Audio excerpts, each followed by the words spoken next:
Noah's Ark.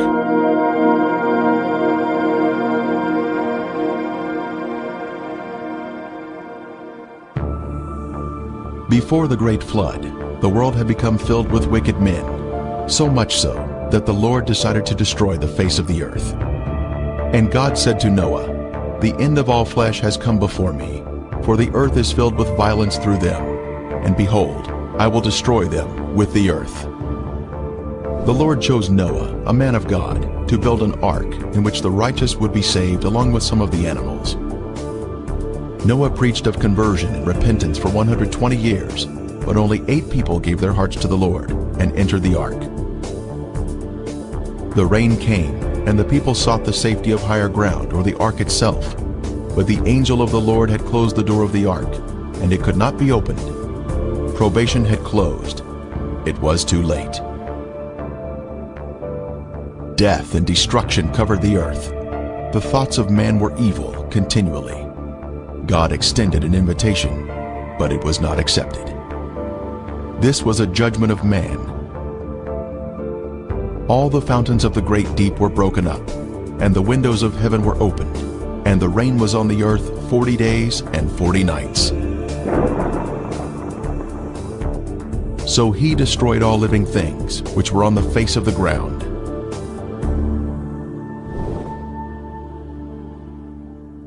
God had saved his people through the flood, but they would spend almost 1 year in the ark, waiting for the floodwaters to recede and new life to begin. Noah and his family were anxious to leave the ark.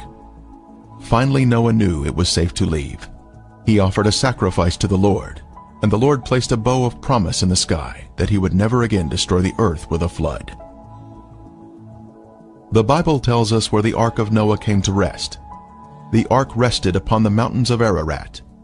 But what is Ararat?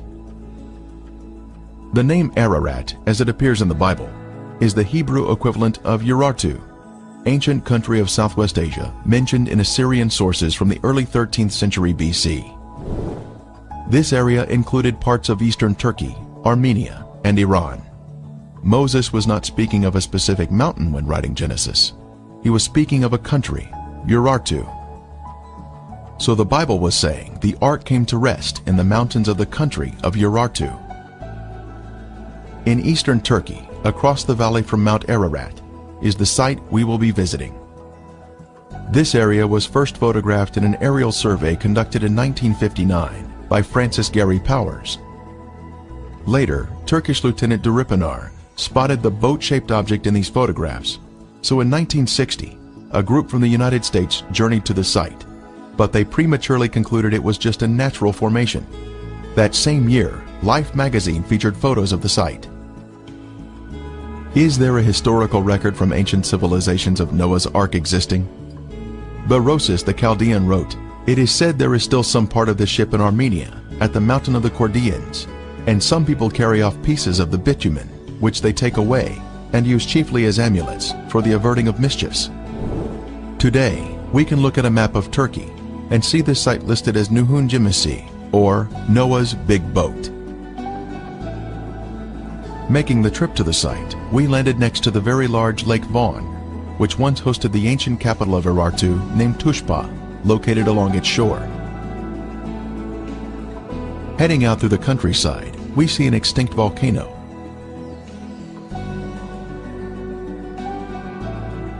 Crossing a mountain, we soon see our first glimpse of the famous Mount Ararat in the distance. In the shadows of Ararat is the city of Dobayazit that we pass through, heading toward the Noah's Ark site. Mount Ararat is a beautiful mountain, complete with a rich history of mountain climbers searching for the Ark, but without success. Across the valley, we stop and see the government-erected road sign, Nuhun Gemisi, 5 kilometers up the mountain. On Ron Wyatt's first trip to the region in 1977, he didn't know where to begin searching, and he only had 3 days in the area. So he and his teenage sons prayed that their taxi would stall in areas where they needed to search. That day, God stalled their taxi in 3 different locations, and here is our first taxi stop. High on the mountain is the resting place of Noah's ship. The name of this mountain is translated as Doomsday Mountain, named so for the deadly event of the flood. As we drive up the mountain, we can see Lesser Ararat and Greater Ararat across the valley. Both are post-flood volcanic mountains that were not even here during the flood, and they would be the last place one should search for the Ark. We finally made it to the Ark. Looking at it from the stern, or rear, one can see the boat-shaped outline of the Ark. It has a rounded stern and a pointed bow or front. The symmetrical shape indicates that it is a man-made structure. Ron Wyatt made 24 trips out here to conduct tests and do research at this boat-shaped formation. Photos taken at different times of the year have brought out different features of the boat. There was so much convincing evidence uncovered at the site that the Turkish government declared this area to be Noah's Ark National Park, and yet today the world is unaware of this amazing discovery.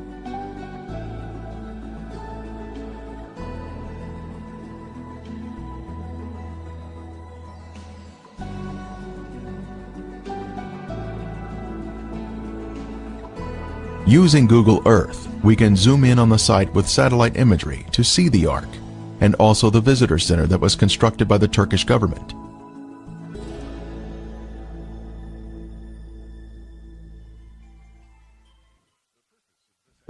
It was on June 21, 1987, that a ceremony was held on the mountain to commemorate the site as Noah's Ark National Park. Dignitaries from around the country assembled to break bread and celebrate this wonderful find.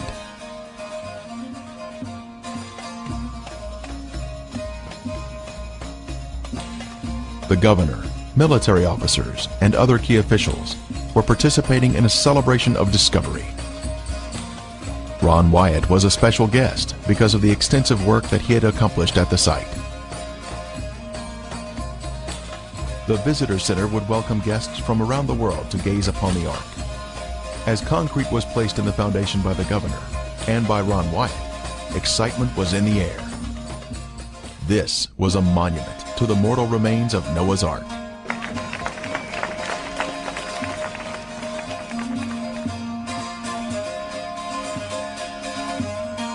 Noah's Ark was found.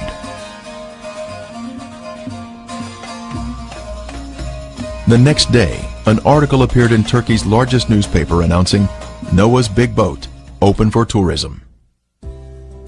Now, we make our way inside the visitor center to view the informative evidence on display. Various diagrams and photos are assembled to point out the important features of the Ark.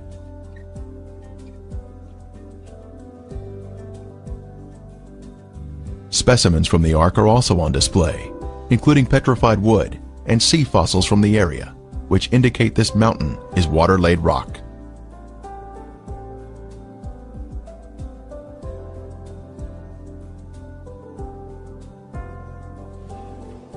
A guest book shows us that people are visiting the site from all over the world. Many different countries are represented here.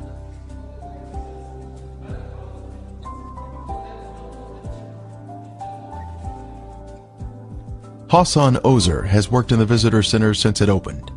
He has lived his entire life in a village here on the mountain, just above the Ark, and has a great deal of history associated with the Ark. His photo appeared in a Knoxville, Tennessee newspaper, so our team brought him a laminated copy for his own. Hassan now tells us some interesting history about the Ark formation.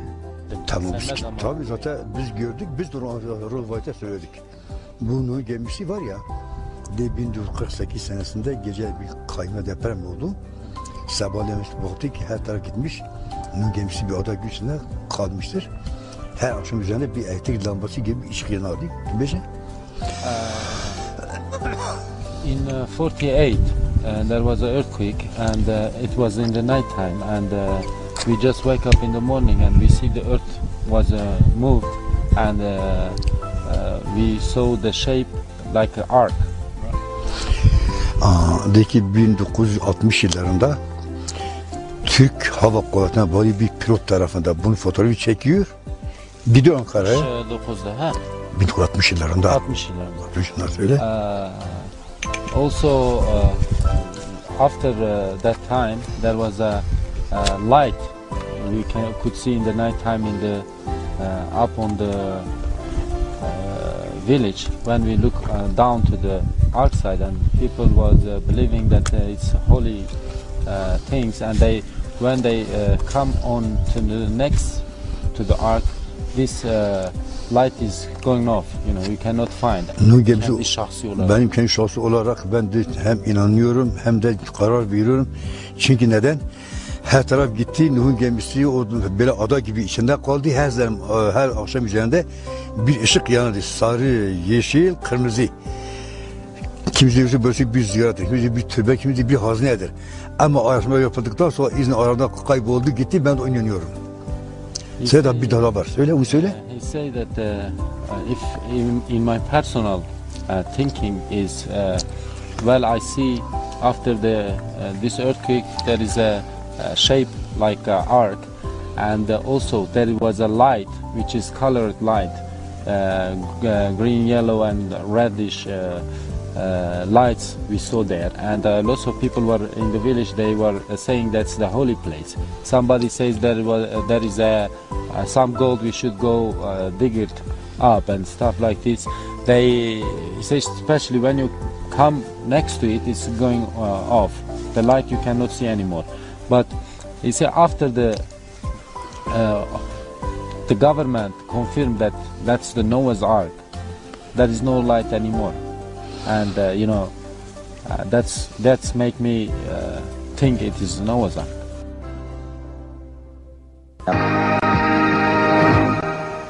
Do you believe Noah's Ark actually existed? Could the legend that sounds like a fairy tale really become proven fact?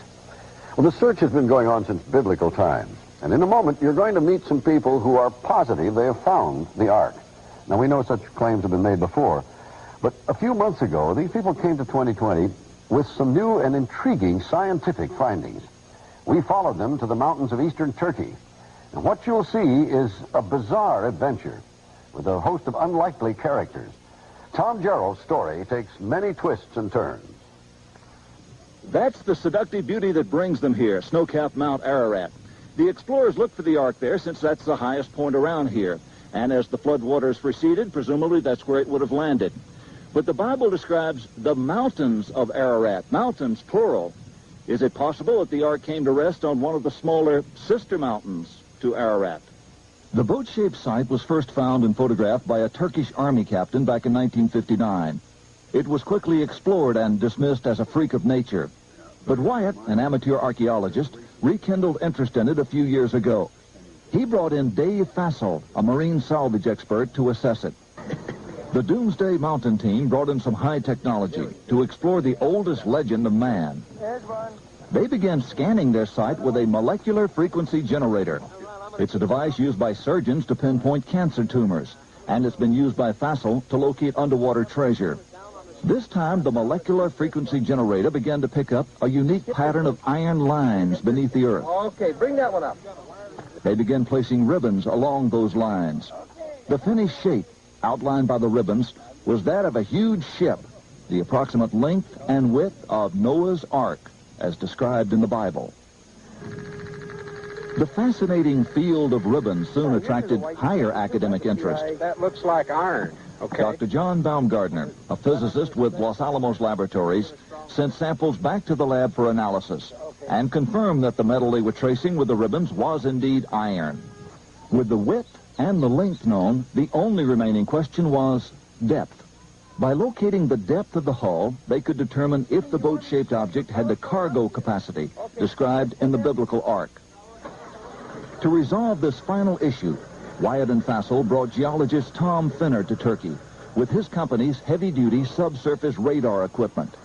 Gear like this located the black box cockpit recorder on the floor of the frozen Potomac River after the Air Florida crash. Suppose this rock were a foot or 2 feet underground. Would it give you a reading as to where that was? Could you locate it? Yes, we could. Is it possible that there will be a moment at which you'll say, this is a man-made object? The symmetry of the feature suggests it's a boat. I hope to prove that the underground structure is in fact that of a boat. It was here, several miles short of the boat-shaped site, that a waiting game began for Finner and the others. The party needed a final go-ahead from the Turkish government to complete their probe of Doomsday Mountain. Anyway, we're going to hang in like smell on a skunk till there's nothing left to get this done. Hang in like the smell on a skunk. The Turkish government stopped the exploration. What now? Since we were there, Barbara, things have cooled down, and they've sent their own team of scientists in to take a look at this site. It's a very fascinating location. Ground-penetrating radar was used on the formation to see what is inside. The reflections created a picture of timbers underground. This diagram shows us some of the main structural elements of the Ark, including parallel and repeated patterns, indicating a man-made site. Indeed, there is something beneath that rock besides rock. A radar device developed by Geophysical Survey Systems in Hudson was used on the mountain. The device, called SIR, is used by energy exploration companies to analyze what's below the Earth's surface. According to SIR, something man-made is under Mount Eridog. This data does not represent natural geology. It's a man-made structure. These reflections are occurring very periodic, too periodic to be random natural type interface. Compared to an aircraft carrier 1,000 feet long, we can see the Ark is quite large. The Ark was a high-tech vessel that was designed to survive a catastrophic flood that would destroy the surface of the Earth. Complete with a keel, keelsawns, and anchor stones, it was truly a work of art designed to save the human race from annihilation. The Bible tells us the Ark was 300 cubits in length. The Ark formation has been measured to be 515 feet long, which is exactly 300 Egyptian cubits. Moses, when writing the Genesis account, would have been accustomed to using the longer Egyptian cubit of 20.6 inches. The Bible mentions an earlier cubit, cubits according to the former measure. This references the Egyptian cubit, which was divided into 28 digits, making up the cubit rod. Many centuries later, the 18-inch Hebrew cubit was developed and implemented. At the Tel Megiddo in Israel, Solomon's gates can be measured to exactly 6 Egyptian cubits, showing further evidence of its early usage. One can easily see the rib timbers near the stern on the starboard side of the Ark. This was part of the superstructure of the Ark, much like ships are constructed today. Horizontal boards would have been attached to these vertical ribs. Here we can see vertical fissures between the ribs. These ribs run perpendicular to the mud flow around the structure, indicating once again man-made construction. Local village boys greet us as we take a look at the starboard side of the Ark, which curves uphill toward the front of the Ark. This side is predominantly buried in the soil.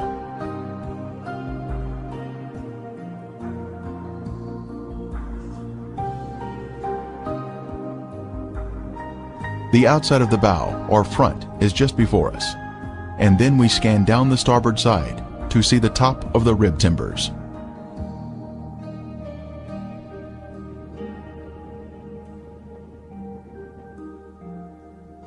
In the distance, we can see Mount Ararat and Lesser Ararat. We now pan over to the port side of the Ark near the stern. This side is less preserved, but we can see one large rib timber standing at attention. It has been beautifully preserved and has retained the curvature of the hull. From here we look toward the front of the Ark, and we can see a large hole which was blown open in 1960, when the first group came here from the United States to inspect the site.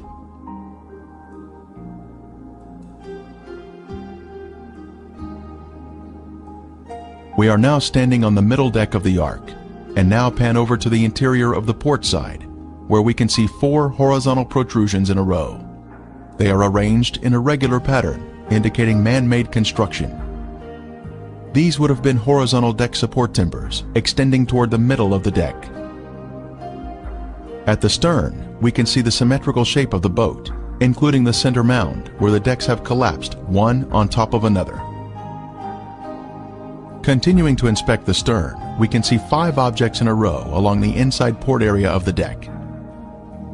These have been measured at regular intervals and appear to be vertical posts that would have supported the deck.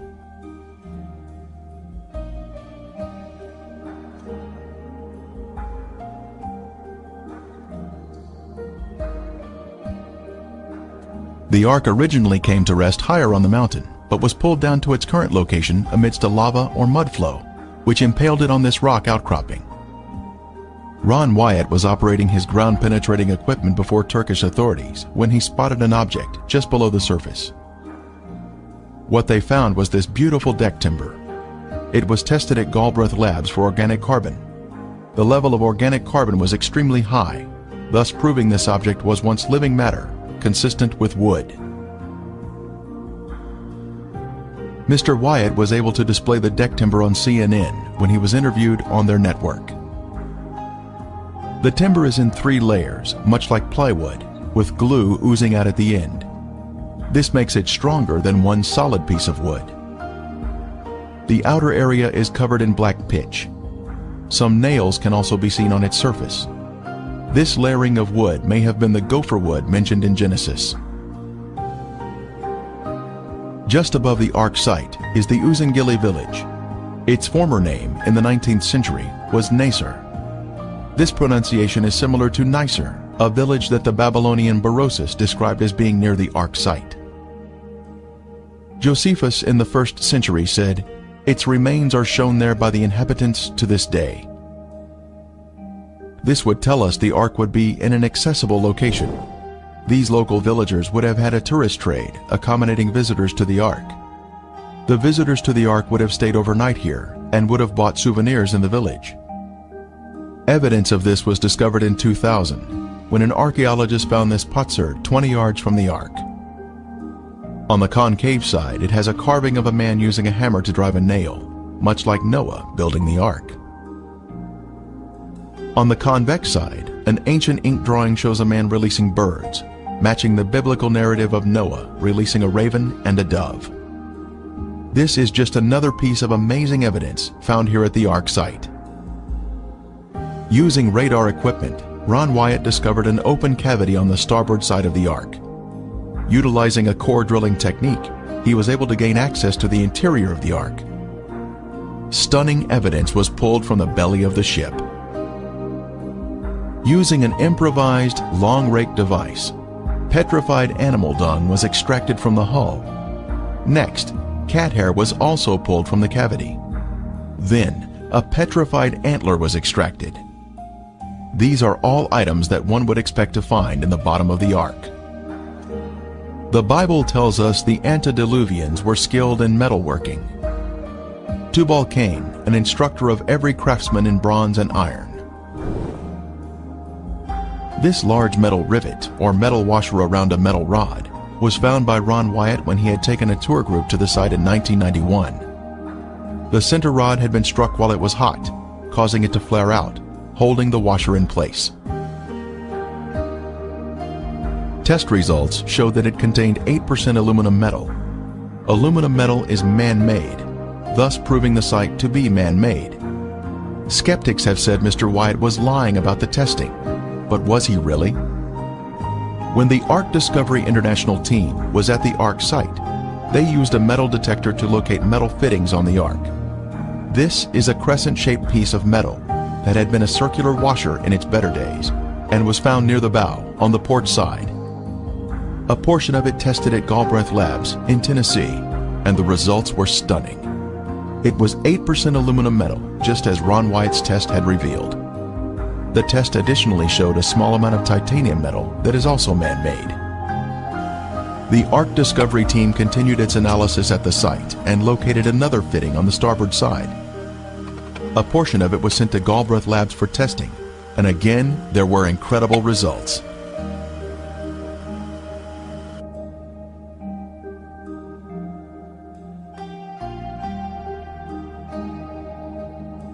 It contained 8% aluminum metal, 1.3% titanium metal, plus 3.8% magnesium metal, all indicative of the Ark formation being a man-made structure. The Encyclopedia Britannica tells us, because of its chemical activity, aluminum never occurs in the metallic form in nature. These unique metal components are special markers that were left behind, which prove the site is without a doubt a man-made structure, utilizing high-tech construction techniques consistent with what we should find in Noah's Ark. Modern man didn't discover how to make aluminum metal until around 1900, but the antediluvians had this knowledge in their day. Other metal fittings were found on the port side of the deck. Our metal detector picked up metal readings where a rectangular plate was positioned on a flat plane. This plate originally had 6 rivets. One is still visible on the left side.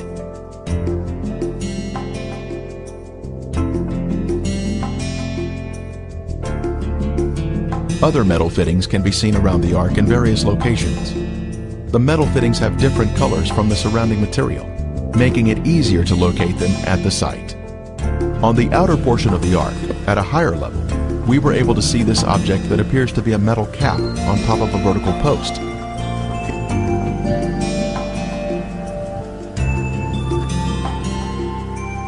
It has an X impression embossed in the center of it. The left side of the cap is missing, but the top and this immediate side are still affixed to the post.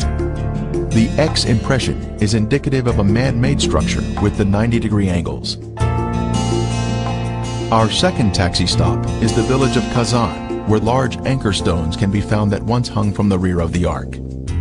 Just down the valley from Noah's Ark, we come to the village of Kazan, where portions of the Ark's directional system were released, thus allowing the Ark to float more freely.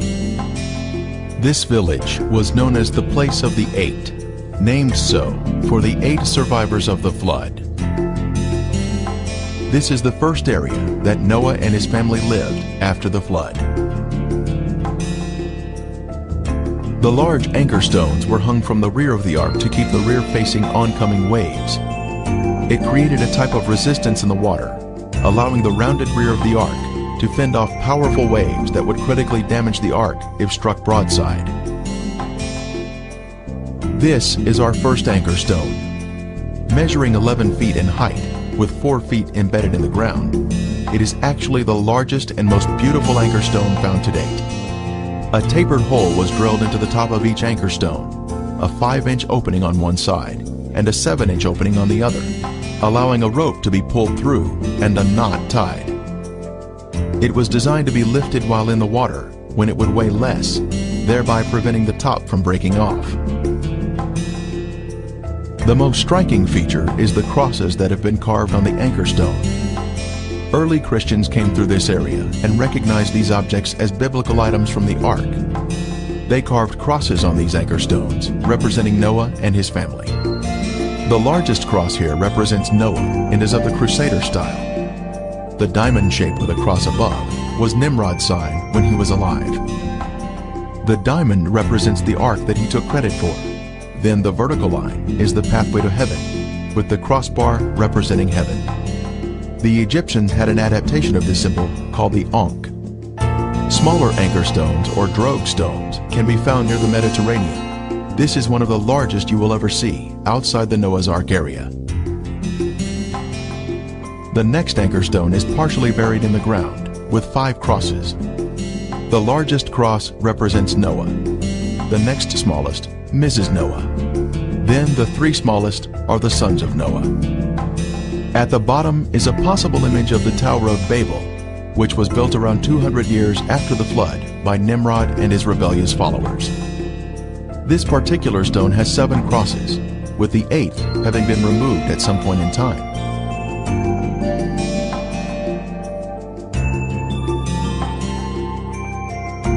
This stone has a large cross representing Noah.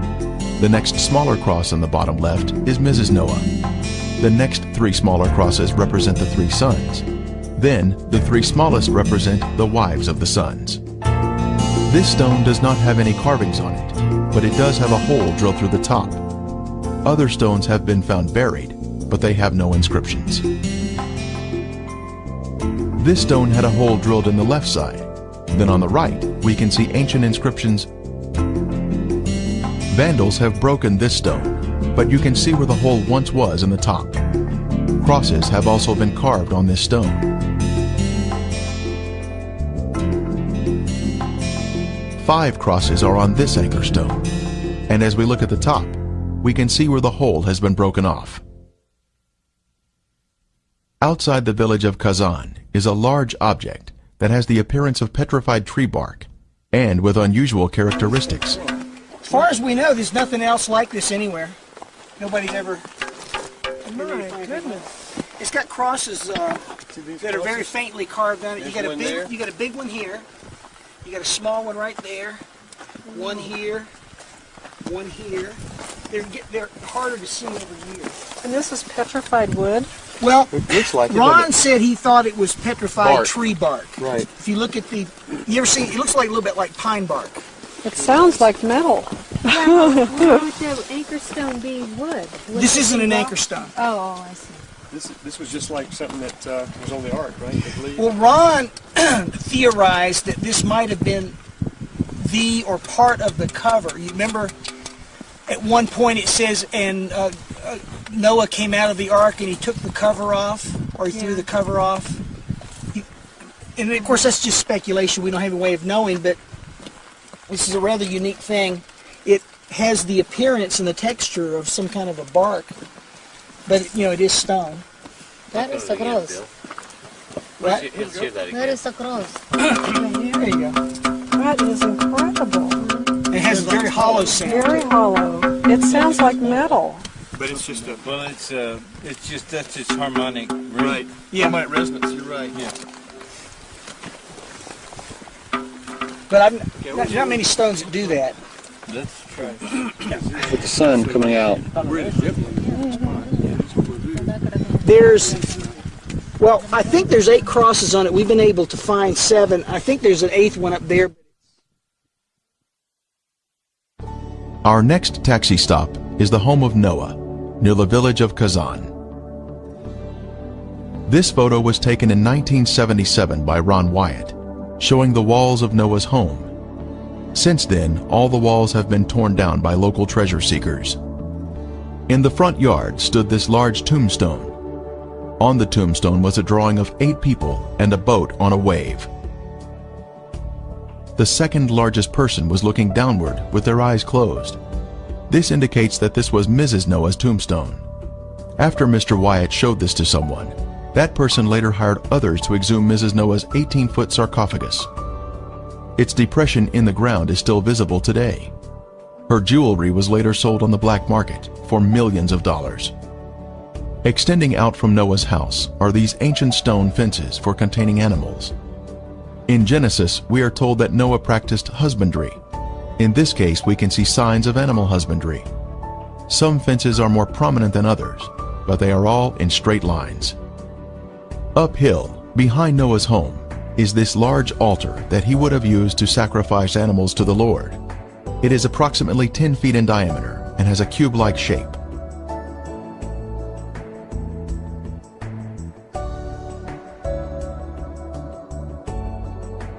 In conclusion, we can say that the Darupanar, Noah's Ark formation, is full of evidence which confirms its authenticity, especially when we objectively consider all the information. Many books have been written about the discovery of the Ark. It has been featured in many newspapers and television programs, but most of the world is not aware of this beautiful discovery, which refutes evolution and proves the Bible to be truth. In God's timing, He will reveal this to all mankind.